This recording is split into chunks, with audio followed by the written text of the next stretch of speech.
बिस्मिल्लाहिर्रहमानिर्रहीम।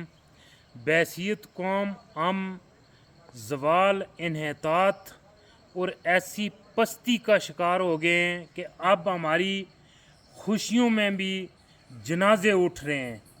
आज जो आज़ाद कश्मीर के अंदर मैट्रिक का रिज़ल्ट आया तो उसके चंद घंटे बाद ही मुज़फ़्फ़राबाद में एक जवान ने, जो कि मैट्रिक में नाकाम हो चुका था, दरिया में छलांग लगाई और फिर उसको बचाने के लिए उसका भाई दरिया में कूद गया।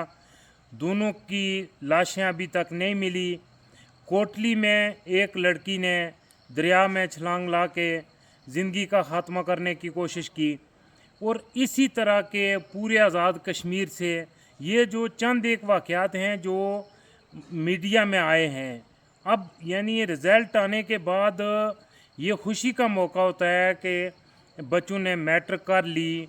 जिन्होंने नहीं की उनके लिए भी ये कोई बड़ी गमी का या कोई इतना बड़ा सदमा अजीम नहीं, अगले साल कर लेंगे, नहीं तो कुछ और ज़िंदगी में कर लेंगे। कोई ऐसा सदमा अजीम नहीं टूट पड़ा कि अपनी ज़िंदगियों के ख़ात्मे की तरफ। तो ये ऐसे वाक़यात सैकड़ों वाक़यात हैं। तो अब हालात ये हो गई है कि हम इम्तहान देते हैं, उसमें हमारे बच्चे कामयाब होते हैं तो भी लाशें उठाई जाती हैं। हम सैर व सियाहत के लिए निकलते हैं तो वहाँ औरतें, बच्चे, गाड़ियाँ डूब जाती हैं।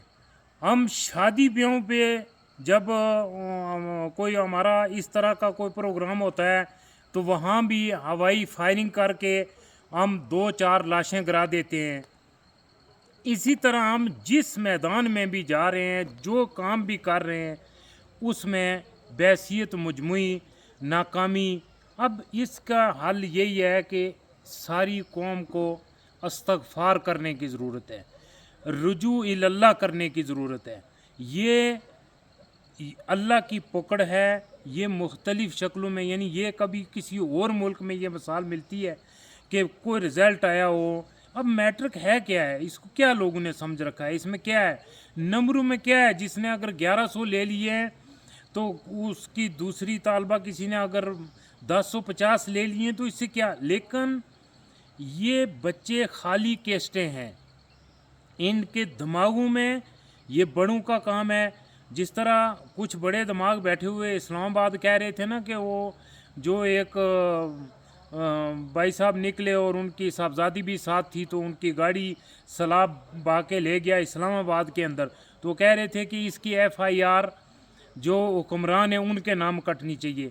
ये जो बच्चे अपनी ज़िंदगियों का ख़ात्मा कर रहे हैं, इनकी FIR आज़ाद कश्मीर के जो बड़े दिमाग जिन्होंने ये इम्तहानी निज़ाम वज़ा किया है, ये तालीमी जो ढांचा है इसको वज़ा किया है, और सरकारी और प्राइवेट इदारों ने जो ये निज़ाम वज़ा किया है, इनकी FIR इन जो ज़िम्मेदारान हैं इनके ख़िलाफ़ कटनी चाहिए।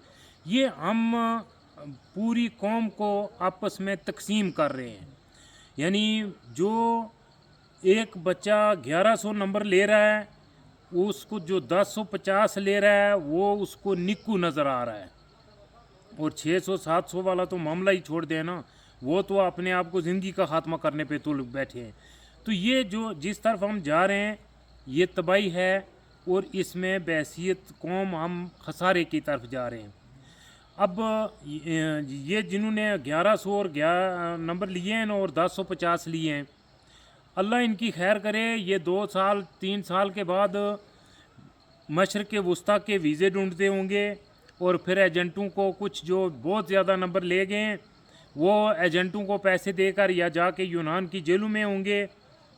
भाई आपके पास आज़ाद कश्मीर में इन जवानों को देने के लिए है क्या है? खोखले नारे, मेरी पार्टी जिंदाबाद, तेरी पार्टी मुर्दाबाद के अलावा हमारे पास है ही क्या है इनको देने के लिए?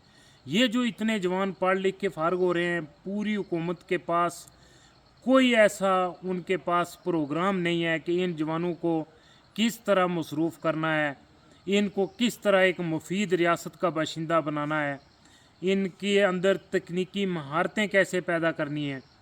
तो अब ये जो हमारे निज़ाम तालीम है उस पे जो बैठे हुए बड़े दिमाग हैं, उन्हें सोचना चाहिए اور یہ جو بچے مایوسی کی دلدل میں جا رہے ہیں اور آپس میں یہ جو قوم تقسیم ہو رہی ہے اور پھر ایک دوسرے یعنی ایک قوم کے اندر کئی قومیں بن رہی ہیں، تو اس کے تدارک کے لیے ضروری ہے کہ اس نظام تعلیم کو نئے سرے سے مرتب کیا جائے، اور جس کے لیے میں نے پہلے بھی توجہ دلائی ہے کہ یہ کوئی ایک خرابی نہیں، یہاں آوے کا آوا بگڑا ہوا ہے، اور اس پورے نظام کو درست کرنے کے لیے پہلے ایک دفعہ اس نظام کا خاتمہ ضروری ہو گیا ہے۔ وما توفیقی الا باللہ۔